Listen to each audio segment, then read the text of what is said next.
permasalahan riddah atau permasalahan tentang kekufuran.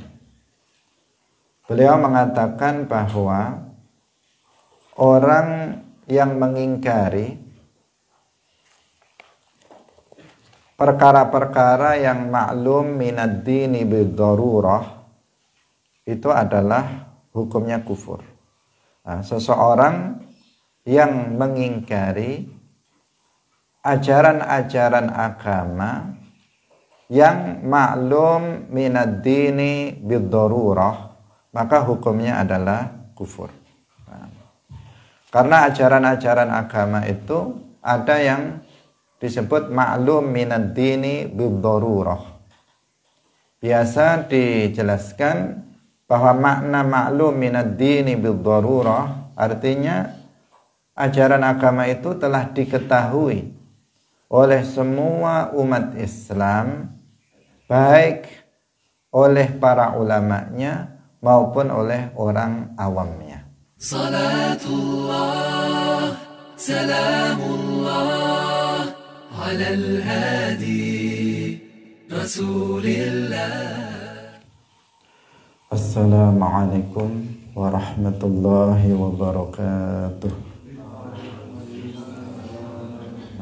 Qala al-muallif rahimahullahu ta'ala fil iktisabi wat tawakkul ikhtulif warrajihu tafsilu hasba ma'urif wa indana syai'u huwal mawjudu wa thabitun fil kharijil mawjudu wujudu syai'in ainuhu wal jawharu al fardu hadith indana la yunkaru thumma dhunubu indana qismani saghiratun kabiratun fathani minhul matabu wajibun fil hali walanti qada'in ya'ud lil hali lakin yujaddid tawbatan limaqtaraf wa fil qabuli ra'yuhum qad ikhtalaf wa hifdhu dinin thumma nafsin mal nasab wa mithluha aqlun wa irdun qad wajab wa man li ma'lumin daruratan jahat min dinina yuqtalu kufran laysa had wa mithlu hadha man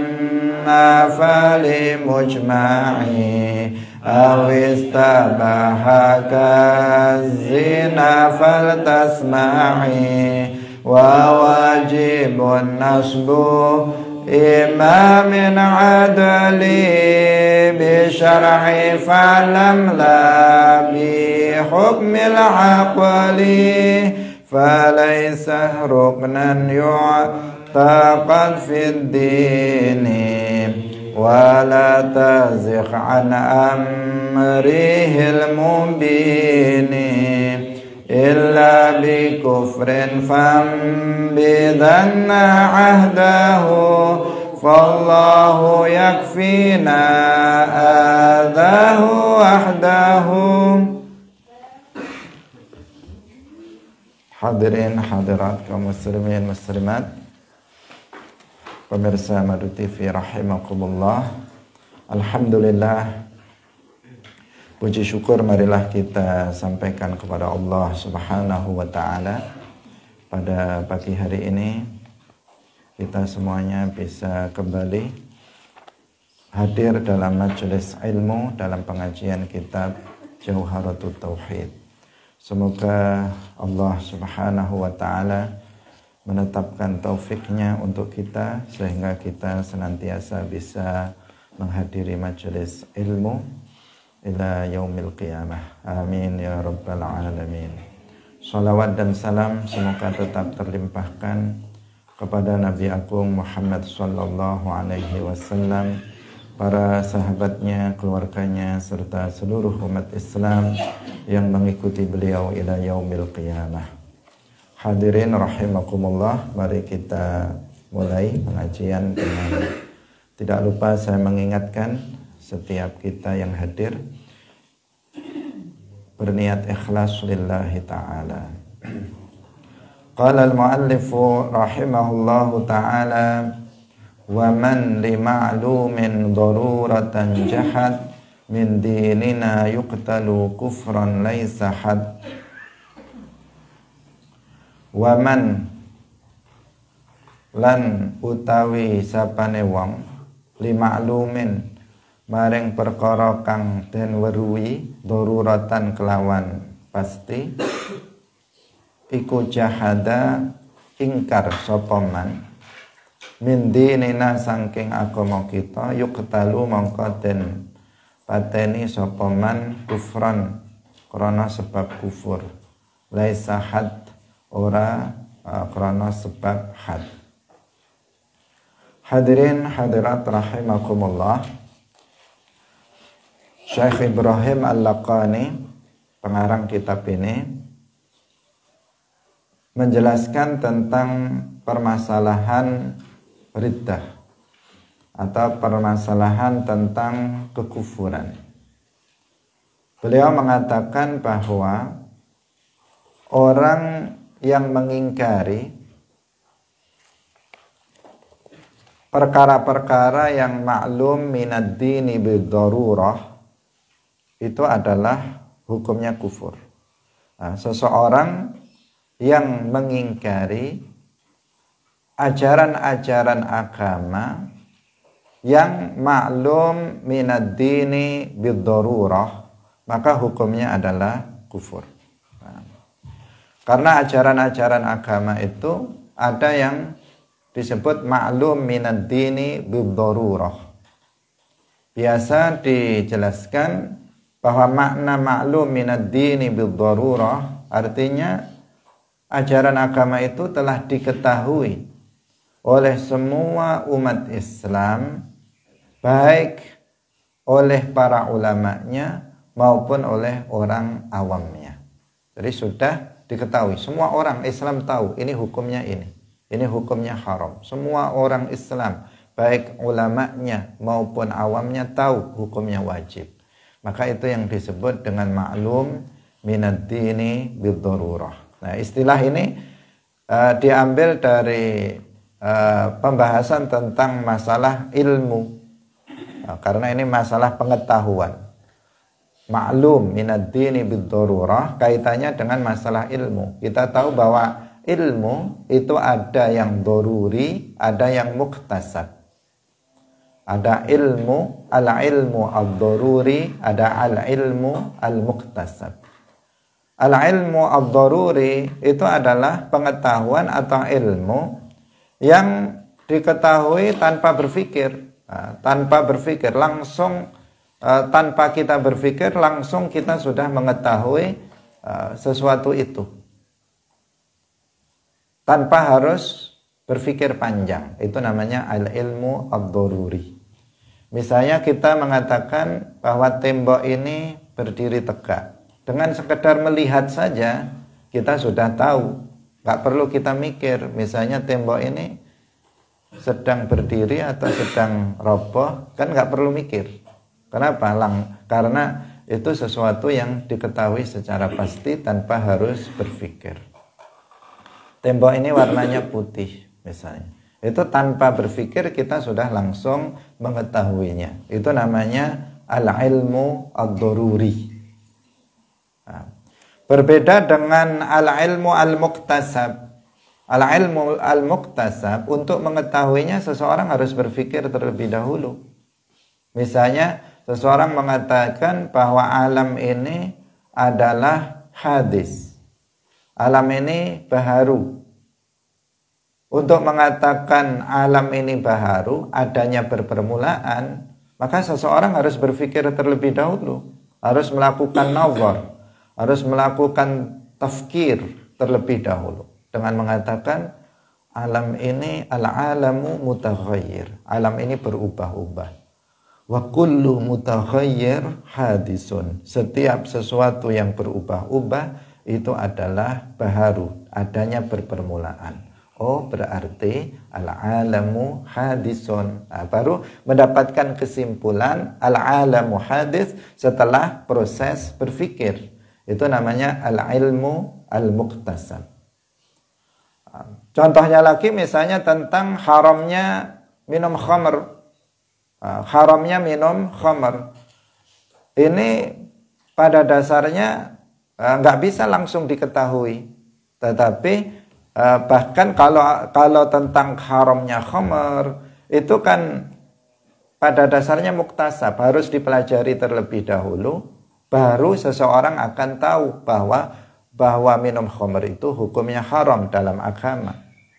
Kalau tidak ada nas dalam Al-Quran yang menjelaskan bahwa khamr itu haram, maka kita nggak akan tahu bahwa khamr itu haram. Artinya dia tidak daruri, tetapi muktasab. Karena memerlukan khabar atau berita dari Al-Quran ataupun hadis yang menjelaskan tentang keharamannya khamr. Nah, sehingga pada dasarnya itu adalah muktasab. Kepengetahuan tentang haramnya khamr pada dasarnya itu muktasab. Pengetahuan tentang wajibnya sholat itu pada dasarnya adalah muktasab. Tetapi kemudian menjadi dikatakan itu maklum minad dini bid-darurah karena seringnya terulang-ulangnya, karena banyaknya terulang-ulang atau seringnya terulang-ulangnya permasalahan itu, sehingga menjadi menyerupai apa? Al-ilm ad-daruri. Sehingga dikatakan maklum minad dini bid-darurah. Saya ulangi lagi. Tadi ketika kita bicara tentang haramnya minum khamr atau kewajiban sholat 5 waktu, pada dasarnya apa itu? Muktasab. Karena seseorang nggak bisa langsung tahu bahwa khamr itu haram, bahwa sholat 5 waktu itu wajib. Itu nggak bisa langsung tahu tentang permasalahan itu. Seseorang harus membaca Al-Quran dulu, membaca hadis dulu. Seseorang harus tahu harus mendengar khabar tentang permasalahan itu, baru bisa mengetahui tentang haramnya khamr atau wajibnya sholat 5 waktu. Tetapi karena permasalahan ini terus berulang-ulang, sehingga seakan-akan tentang haramnya diulang-ulang, artinya dibicarakan terus di tengah-tengah umat Islam bahwa khamr itu haram,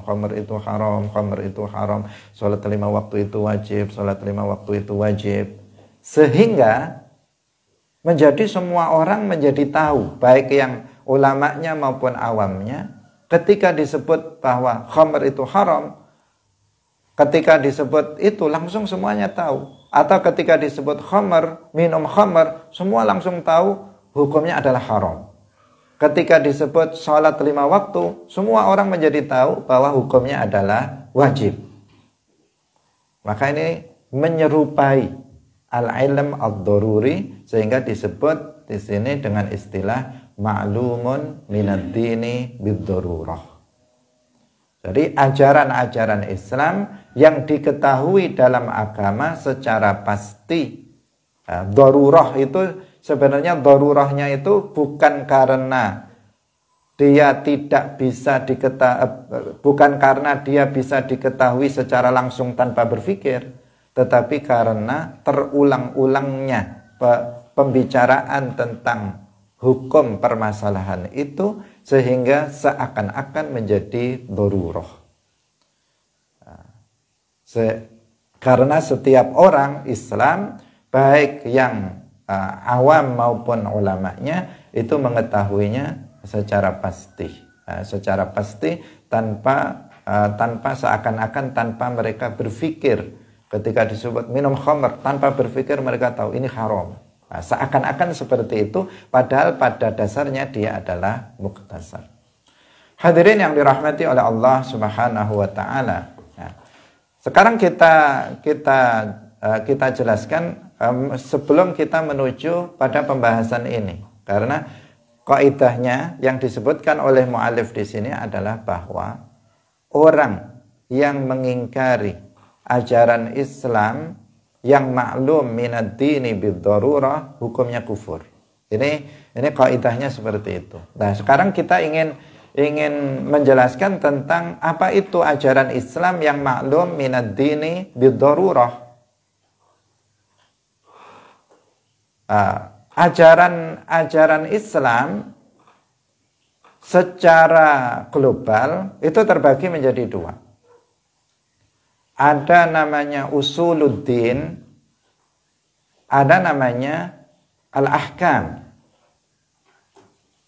Ada usuluddin, ada al-ahkam. Usuluddin itu yang berkaitan dengan permasalahan akidah, itu namanya usuluddin, ya, yang berkaitan dengan permasalahan akidah, namanya usuluddin.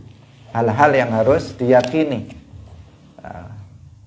namanya usuluddin. Kemudian yang kedua ada istilah al-ahkam.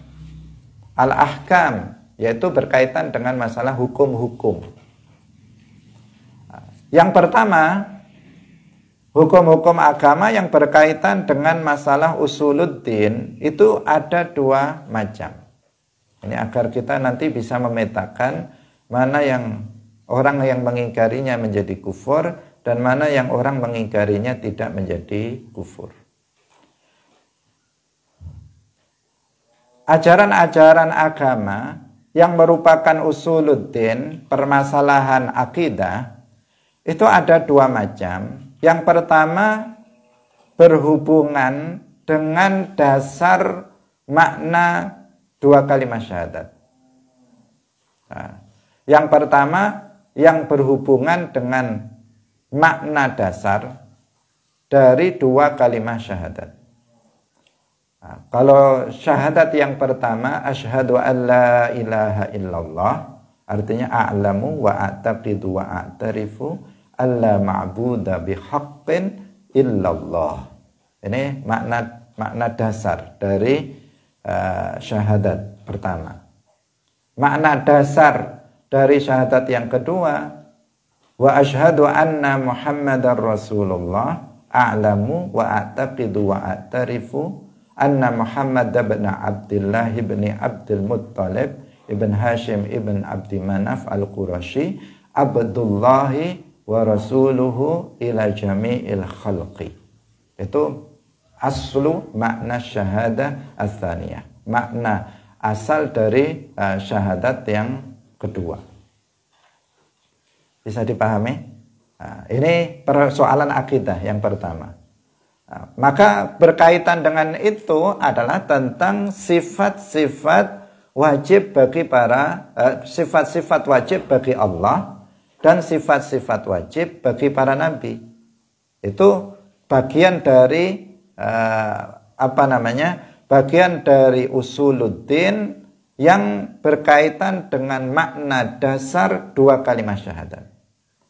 Kenapa? Kalau seseorang itu tidak mengenal Allah, maka dia nggak akan beribadah kepada Allah. Padahal makna asyhadu an la ilaha illallah artinya tidak ada yang diibadahi dengan hak selain hanya Allah. Maka seseorang agar dia beribadah hanya kepada Allah, maka dia harus mengenal Allah. Nah, untuk mengenal Allah, maka seseorang harus mengetahui sifat-sifat wajib bagi Allah. Maka pengetahuan tentang sifat wajib bagi Allah itu adalah bagian akidah, usuluddin yang termasuk usulul akidah. Disebut usulul akidah karena berkaitan dengan makna dasar dua kalimat syahadat. Termasuk juga di sini adalah tentang masalah sifat-sifat para nabi. Sifat-sifat para nabi. Ini berkaitan dengan asal dari syahadat yang kedua.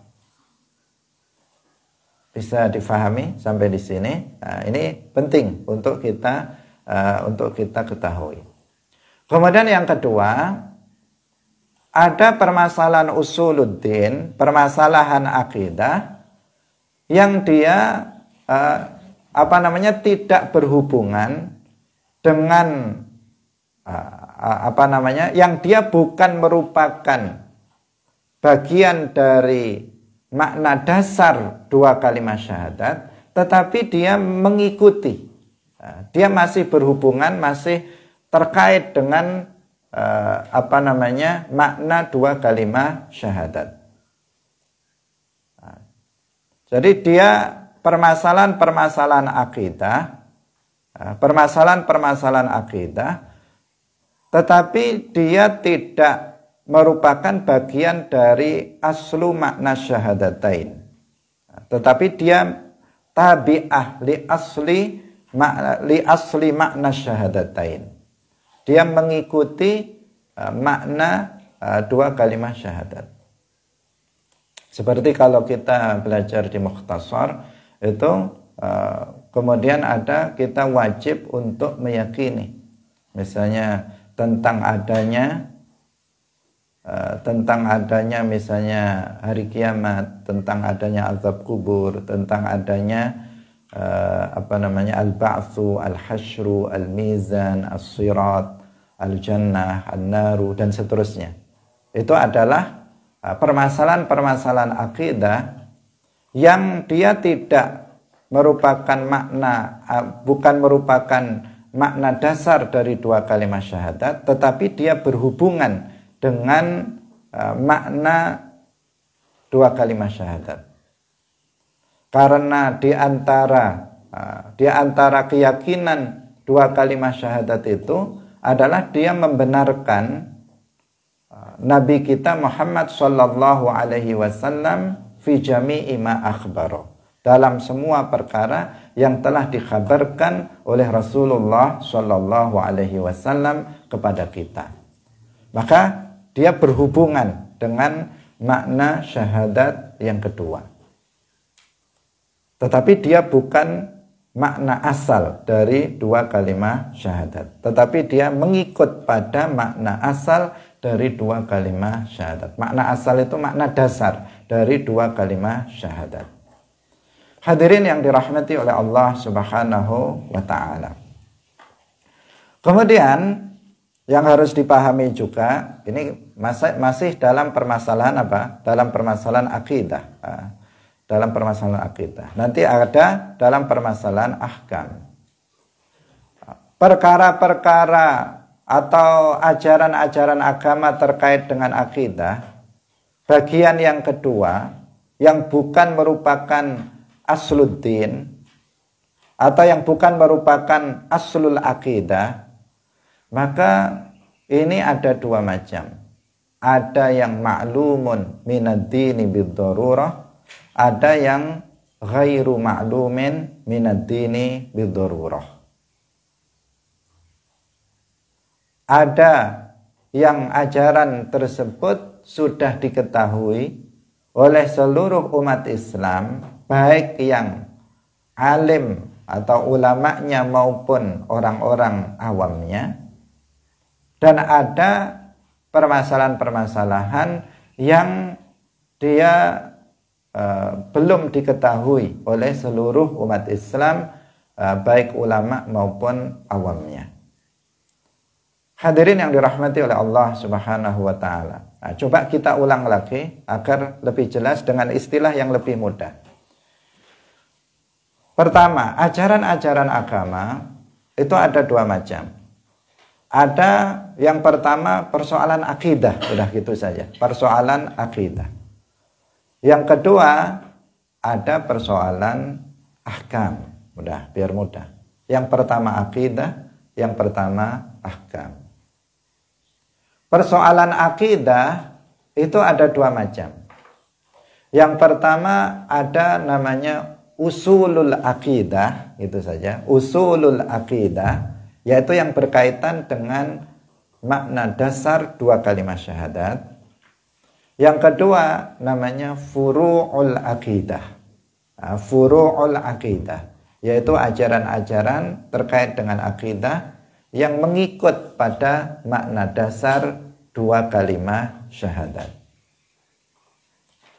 Yang kedua ini yaitu furu' al-aqidah, yaitu ajaran terkait akidah yang mengikut pada makna dasar dua kalimat syahadat, ada dua. Ada yang ma'lumun minad dini bid-darurah, ada yang ghairu ma'lumin minad dini bid-darurah. Yang maklum minad dini bid-darurah misalnya tentang adanya azab kubur. Tentang adanya azab kubur. Adanya azab kubur ini dia merupakan furu' al-aqidah, tetapi dia ma'lumun minad dini bid-darurah. Artinya semua umat Islam itu mengetahui tentang adanya azab kubur. Yang kedua, dia furu'ul aqidah tetapi ghairu ma'lumin minad dini bid-darurah. Seperti misalnya adanya haud, adanya telaga nanti di akhirat setelah menyeberangi sirat. Adanya haud ini tidak diketahui oleh seluruh umat Islam. Banyak di antara umat Islam yang nggak mengetahui bahwa nanti setelah menyeberangi sirat itu ada haud, yaitu suatu tempat yang Allah menyediakan minuman di sana untuk para penduduk surga sebelum mereka masuk ke dalam surga. Ini namanya dia tidak ghairu ma'lumin minad dini bid-darurah. Nah, ini persoalan akidah. Kemudian yang kedua, ini harus diingat-ingat karena nanti akan kita singgung dalam penjelasan yang dikemukakan oleh muallif dalam kitab ini. Yang kedua adalah permasalahan ahkam. Ahkam itu permasalahan hukum, ini halal, ini haram, ini wajib, ini sunnah, ini makruh, ini ajaran agama yang berkaitan dengan permasalahan hukum al-ahkam. Ajaran agama yang berkaitan dengan ahkam ini ada dua. Ada yang ma'lumun minad dini bid-darurah, ada yang ghairu ma'lumin minad dini bid-darurah. Jadi ada yang maklum minad din bid-darurah tadi apa? Yaitu yang diketahui dalam agama secara pasti semua umat Islam baik ulamanya maupun awamnya itu mengetahui tentang hukumnya. Seperti yang tadi kita sebut misalnya minum khamr. Itu ahkam, permasalahan ahkam. Semua umat Islam ulamanya maupun awamnya tahu bahwa itu adalah hukumnya haram. Salat 5 waktu, zuhur, asar, maghrib, isya, subuh, itu maklum minad dini bid-darurah, minal ahkam maklum minad din bid-darurah. Karena semua umat Islam, baik ulamanya maupun awamnya, mengetahui bahwa salat 5 waktu itu hukumnya wajib. Bisa dipahami? Yang pertama. Kemudian yang kedua, ada permasalahan-permasalahan ahkam itu yang ghairu ma'lum minad dini bid-darurah, yang tidak diketahui secara pasti dalam agama. Artinya enggak semua umat Islam itu mengetahui tentang hukumnya. Ada yang enggak tahu bahwa hukum suatu permasalahan itu misalnya wajib. Ada yang tidak tahu bahwa hukum permasalahan tersebut misalnya hukumnya adalah haram. Dia ada yang nggak tahu tentang hukumnya. Maka permasalahan-permasalahan seperti ini disebut sebagai permasalahan ahkam yang ghairu ma'lumin minad dini bid-darurah, yang tidak diketahui secara pasti hukumnya oleh seluruh umat Islam, baik ulamanya maupun orang awamnya. Misalnya tentang haramnya menyalami perempuan ajnabiyah dengan tanpa hail. Ini enggak semua orang tahu kalau itu hukumnya haram. Sebagian ada yang enggak tahu sehingga menganggap bahwa itu hukumnya halal. Padahal dia termasuk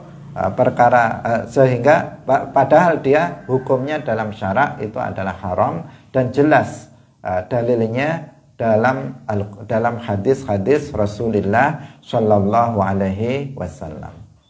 Tapi nggak semua umat Islam mengetahuinya, hanya para ulamanya dan para sebagian santri itu yang sebagian para penuntut ilmu yang mengetahui tentang hukumnya. Ada sebagian masyarakat awam yang nggak tahu kalau menyalami perempuan ajnabiyah tanpa hail itu hukumnya haram. Maka itu disebut sebagai ghairu ma'lumin minad dini bid-darurah.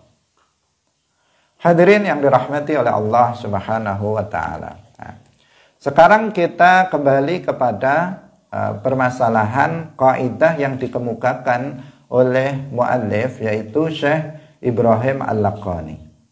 Beliau mengatakan, barang siapa yang mengingkari ajaran agama yang maklum minad dini bid-darurah, maka dia jatuh kepada kekufuran.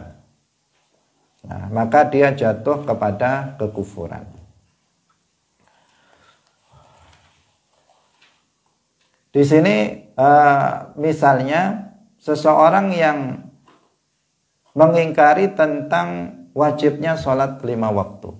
Tadi kita katakan sholat 5 waktu bagian dari ahkam yang maklum minad dini bid-darurah. Kemudian ada seseorang mengatakan sholat 5 waktu itu tidak wajib. Dia mengatakan begitu. Maka hukum orang tersebut jatuh pada kekufuran.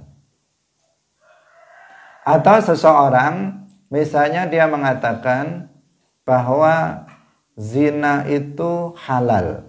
Nah, dia berarti mengingkari apa? Mengingkari keharaman berzina.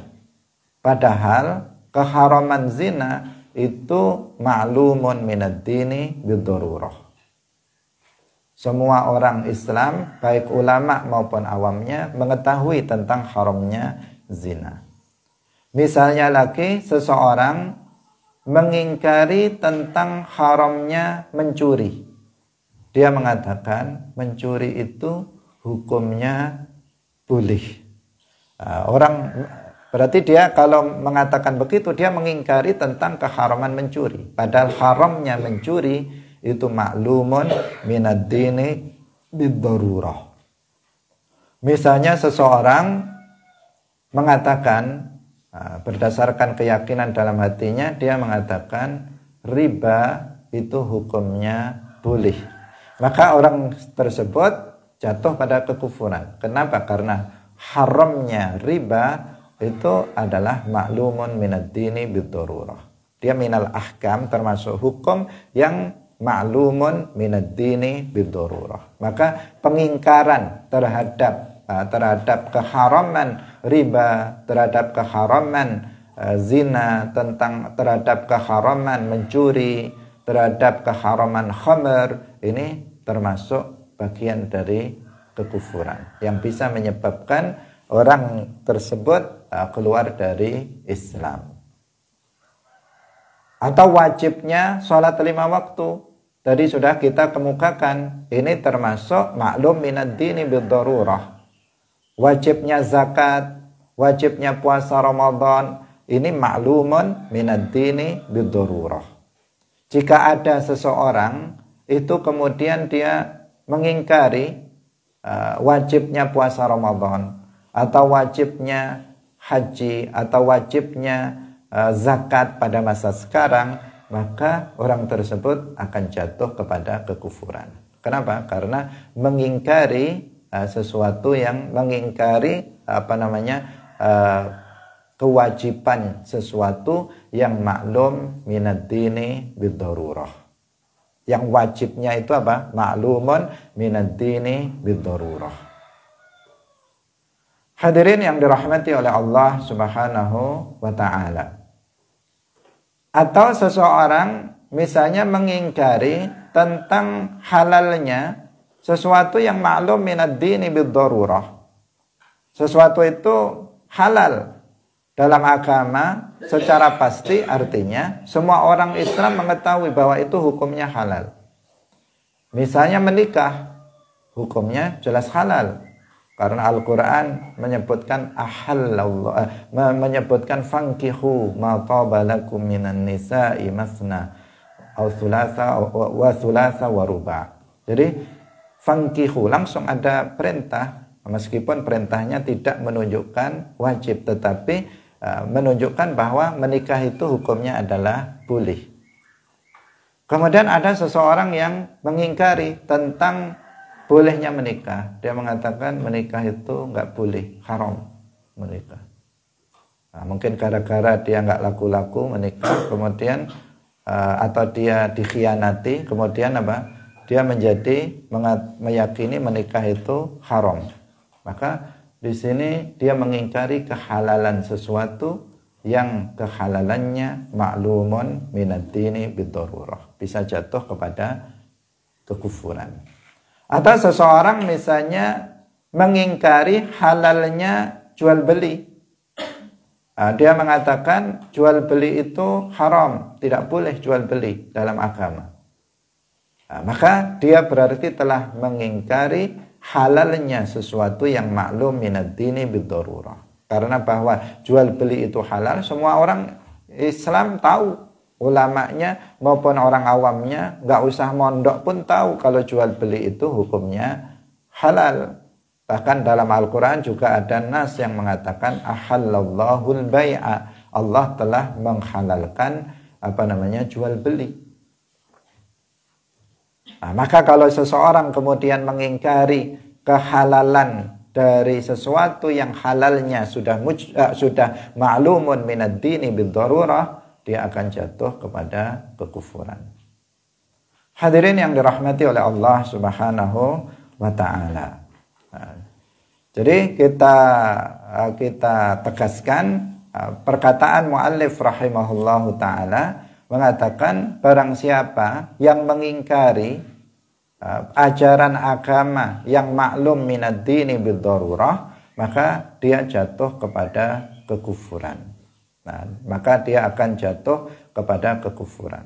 Nah, contohnya sudah kita berikan tadi. Ini kaitannya yang kita contohkan tadi adalah kaitannya dengan persoalan-persoalan dalam masalah ahkam yang dia maklum minad dini bid-darurah.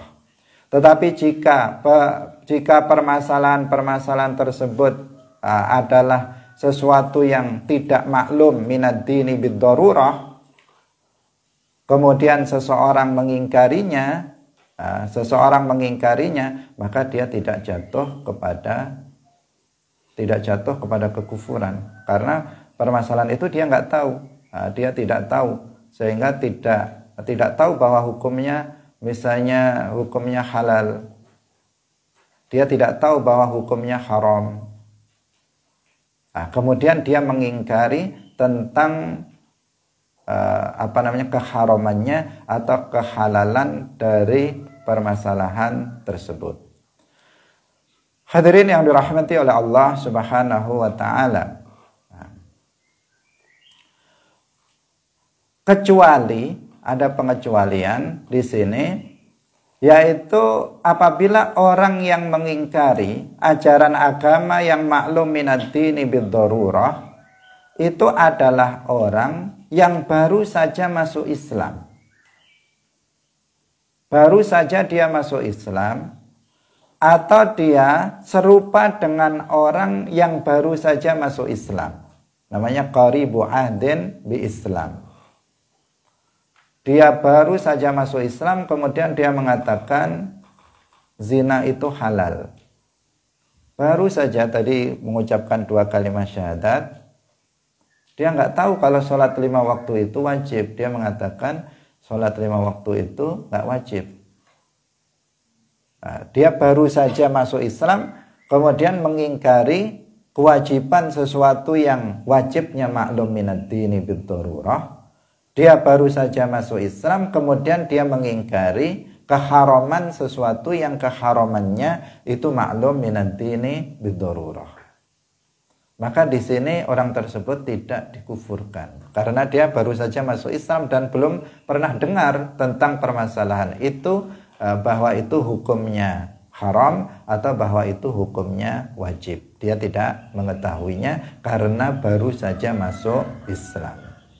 Atau seseorang yang menyerupai orang yang baru masuk Islam, yaitu seperti orang yang hidup tumbuh di daerah pedalaman. Dia hidup di puncak gunung sana, di tengah hutan.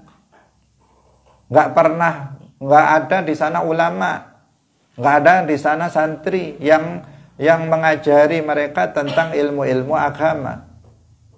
Mereka orang-orang Islam, tetapi nggak ada para ulama di sana yang mengajari mereka tentang ajaran-ajaran agama.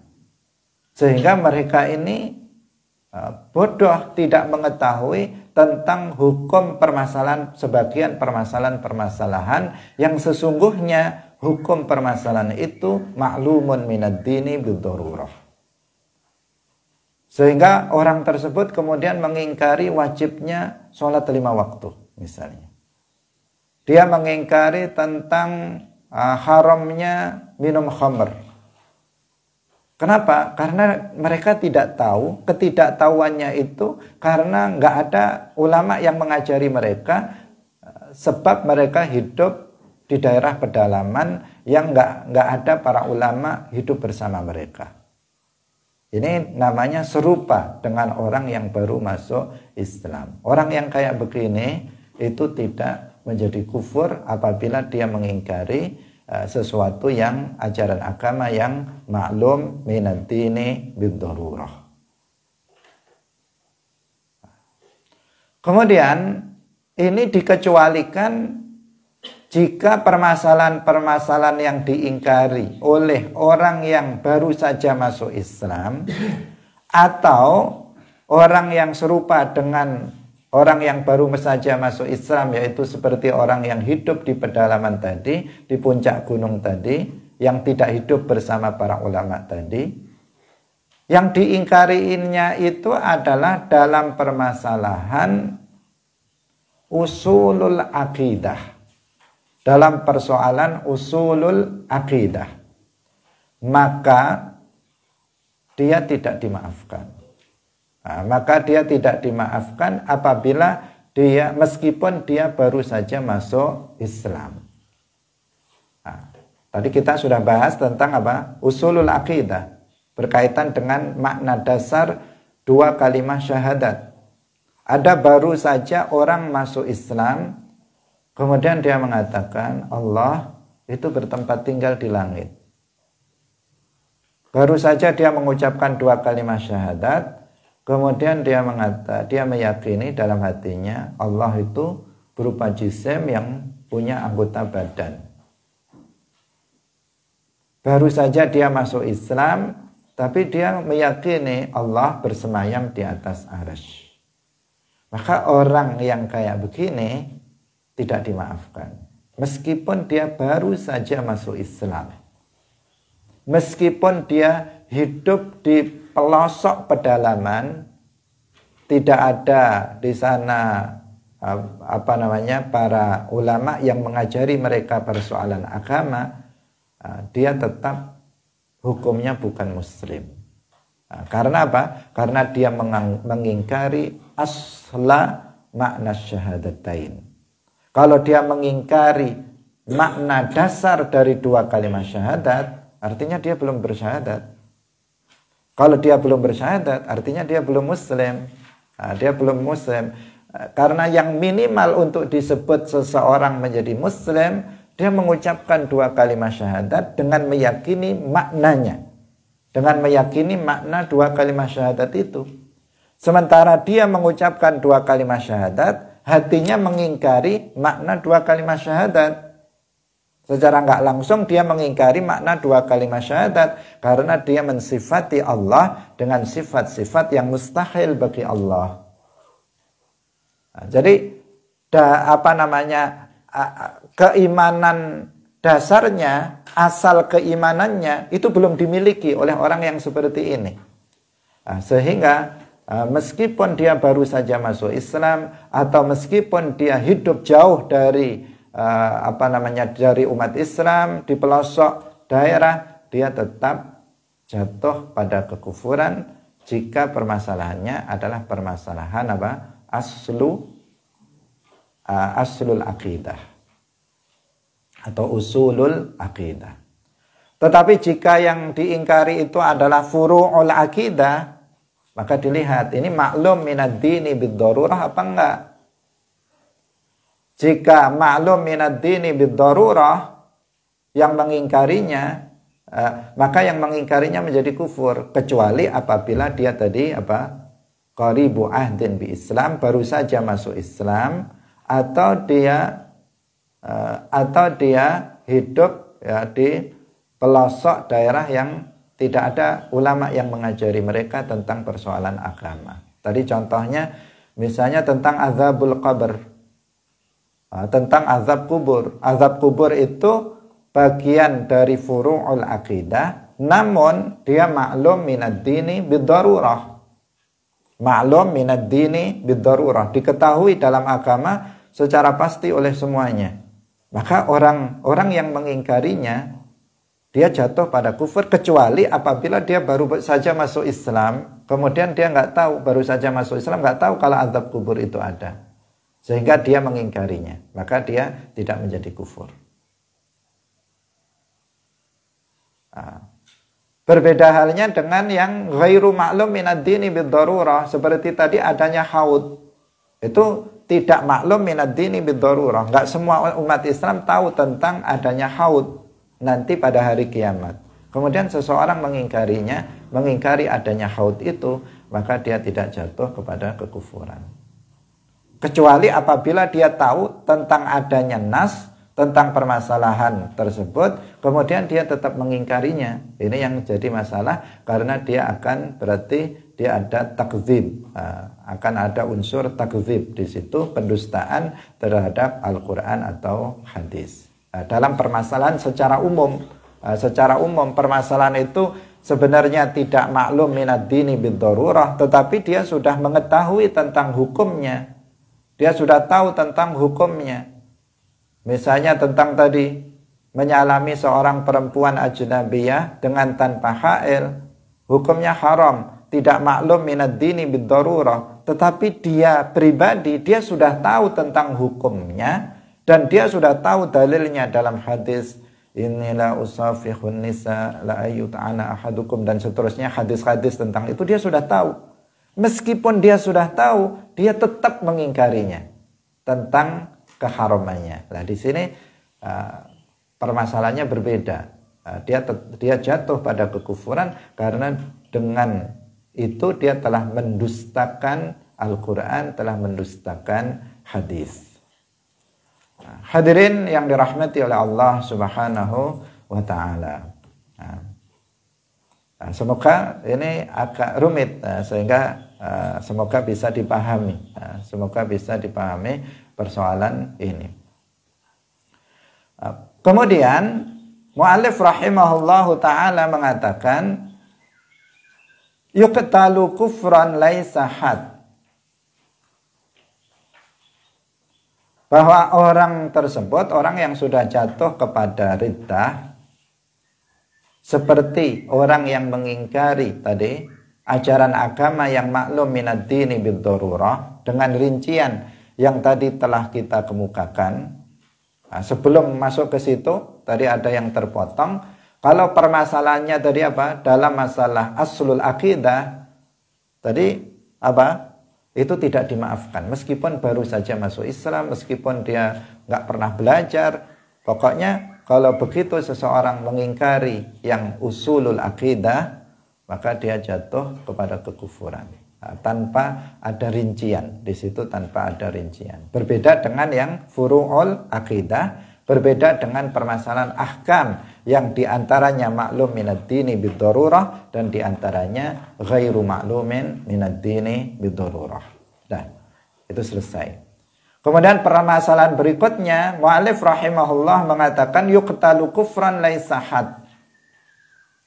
Bahwa orang yang telah jatuh kepada kekufuran diantaranya dengan sebab mengingkari permasalahan agama yang maklum minad dini bid-darurah dengan rincian yang tadi telah kita sebutkan, maka hukumannya adalah dibunuh. Hukumannya adalah dibunuh karena Rasulullah sallallahu alaihi wasallam bersabda, man baddala dinahu faqtuluhu. Barang siapa yang mengganti agamanya, maka bunuhlah dia. Namun yang perlu untuk ditegaskan bahwa membunuh orang yang murtad ini adalah tugas dari imam, khalifah atau pemerintah. Bukan tugas perorangan atau tugas kelompok atau tugas organisasi tertentu, bukan. Sehingga jika tidak ada imam atau pemerintah yang menerapkan hukum ini, tidak boleh bagi seseorang, tidak boleh bagi kelompok tertentu atau organisasi tertentu menerapkan hukuman ini. Nggak boleh misalnya bagi seseorang mendengar ada orang yang jatuh kepada riddah, kemudian dia langsung membunuhnya dengan tangan dia sendiri. Tidak diperbolehkan. Tidak diperbolehkan misalnya bagi organisasi tertentu, kemudian dia menerapkan hukuman itu untuk anggota kelompoknya. Tidak diperbolehkan. Karena yang berwenang untuk menerapkan hukum bunuh bagi orang yang murtad itu adalah pemerintah, imam atau khalifah. Jika nggak ada berarti ya tidak boleh siapapun untuk menerapkan hukuman tersebut. Nah, pemerintah atau khalifah atau imam ini dalam menerapkan hukum tersebut dia harus mendahuluinya dengan istitabah. Istitabah artinya dia meminta orang tersebut untuk bertaubat.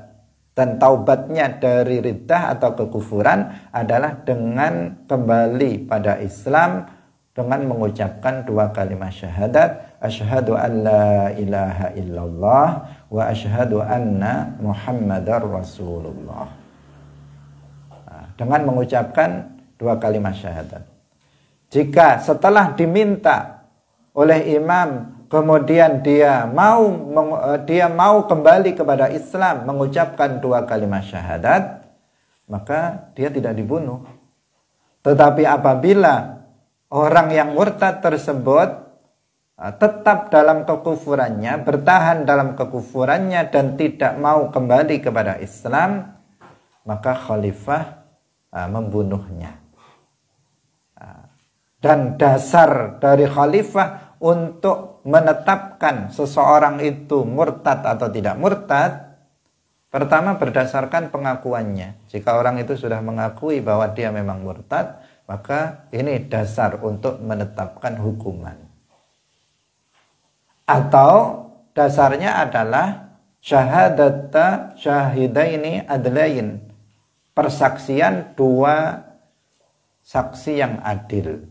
2 saksi yang adil mengatakan saya melihat si fulan itu telah mengucapkan lafaz kekufuran, dia telah melakukan perbuatan yang kufur.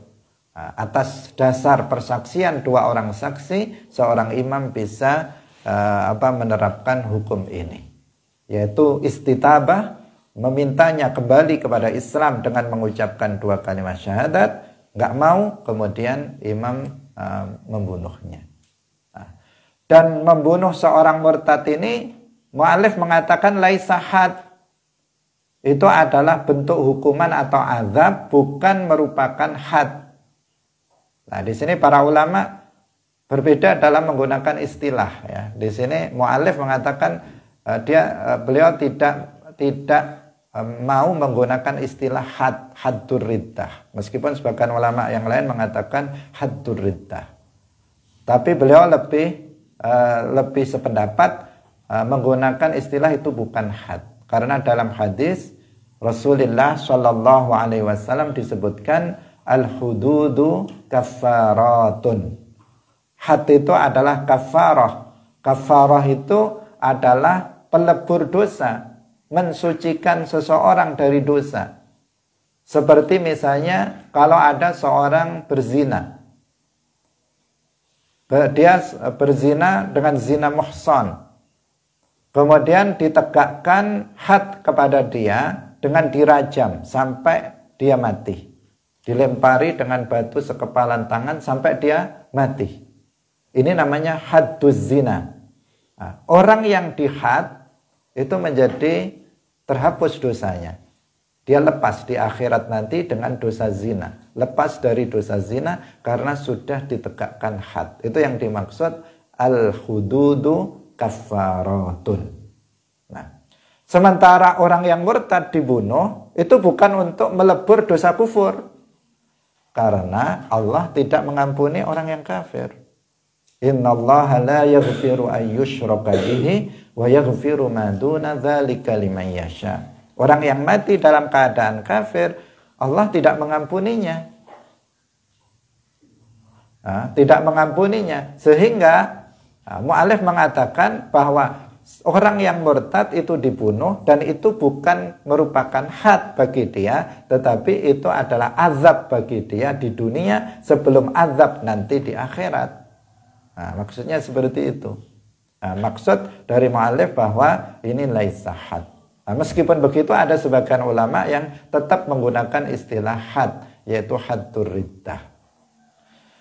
Hadirin rahimakumullah, tentu tidak dengan pengertian bahwa haddur riddah itu had yang bisa melebur dosa atau dosa berupa kekufuran yang dilakukan oleh orang tersebut.